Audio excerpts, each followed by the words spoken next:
tell me a little bit about how you became involved in the Torrance Centennial celebration. Well, I was quite surprised that somehow there was a coalition between, I guess, the board of directors and the city council, and if there was a committee, I wasn't sure, but they told me, well, we're going to be doing this concert for the Centennial.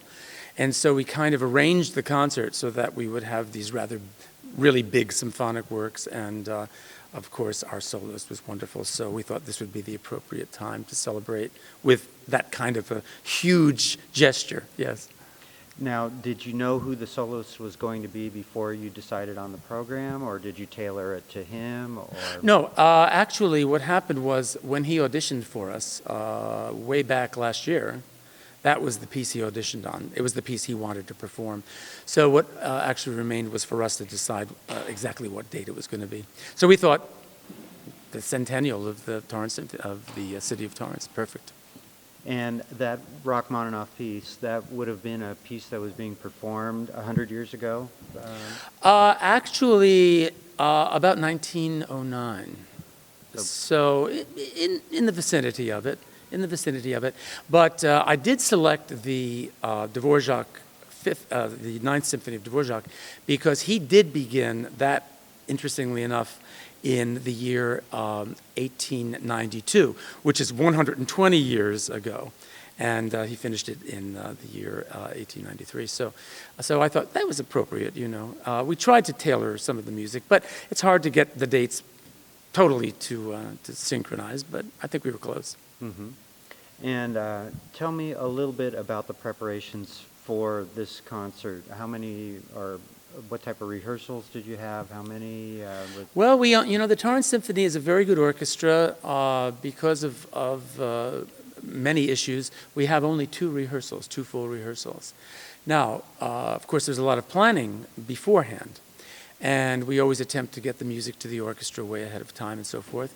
But the other thing, too, is I did do two separate rehearsals with just me and the pianist alone, so that we could work out all the things that we needed to work out and make it happen as smoothly as possible, and obviously to use the rehearsal time efficiently, because we have limited rehearsal time. Most symphony orchestras do have limits on their rehearsal time, and you can't do, like I said the story, when Rachmaninoff performed with Mahler kept the orchestra there for about 8 hours prior to the concert rehearsing. We can't do that anymore. It's not allowed. So we have to do it in our almost 5 hours of rehearsal. That's all we really have, yeah. It's amazing that you can put it all together. It is, and especially a work of that scope. The Dvorak Symphony, most of them know it. Many of the players tonight probably have not played the Rachmaninoff too often. I myself had just did it last year. I've done it about 10 times.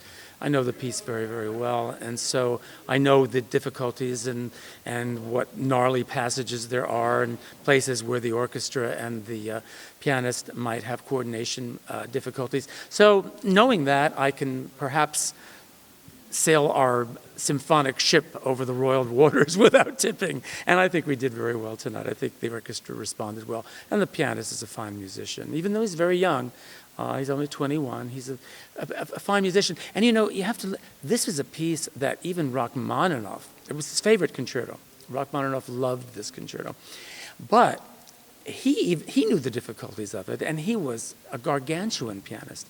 And actually, his favorite player of the concerto was Vladimir Horowitz, who, of course, is probably one of the greatest pianists ever in the history of the pianistic literature. So it takes that kind of a pianist, but it's amazing. A 21-year-old pianist has the technique and the musicality to do it, and do it very, very well.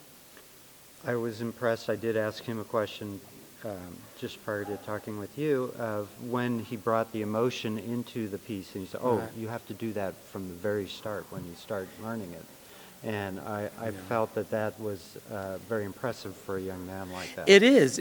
And the thing that I loved about him, this is another thing, and why what we do, I think, is significant. And I would like to say this not only to the people who come regularly, but anyone who will hear this interview, that this is really inspiring for young people.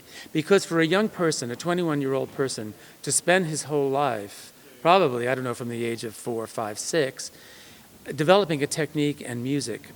And then not only that, to come all the way from China to attend school. I know I was talking to our pianist before the concert. He says, "This is really a huge piece." I said, and at the end, he was like, "Oh boy, you know, it's like an athletic game. It's like playing a big football game and being the only one on the team practically.